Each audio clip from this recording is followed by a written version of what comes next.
पवित्र नदियों में स्नान बिना नहाए करना चाहिए या नहाकर जाना चाहिए? जैसे आपको गंगा या यमुना स्नान करना है तो अपने घर में शौच निवृत्त हो,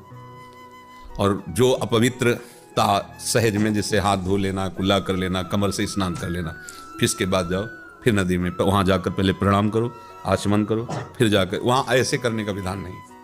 रगड़ने का विधान नहीं। अगर रगड़ना है तो वहीं की बालू लेकर के फिर आप रगड़ो,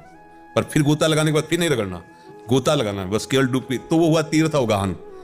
अपवित्रता जैसे मान लो आप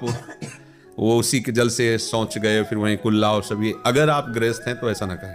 आप अपने जहाँ रुके हुए हैं, आजकल तो सब शौचालय की व्यवस्था होती है, फिर पवित्र होकर के वहाँ से जाइए, फिर अवगाहन कीजिए, और जो कपड़े हैं उनको अपने पॉलीथीन में रख करके अपने बाथरूम में आके धोइए, वहीं गंगा जी में या यमुना, ये पद्धति है। पवित्र नदियों में स्नान बिना नहाए करना चाहिए या नहाकर जाना चाहिए?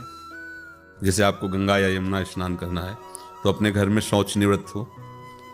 और जो अपवित्रता सहज में जैसे हाथ धो लेना, कुल्ला कर लेना, कमर से स्नान कर लेना, फिर इसके बाद जाओ फिर नदी में, वहाँ जाकर पहले प्रणाम करो, आचमन करो, फिर जाकर वहाँ ऐसे करने का विधान नहीं,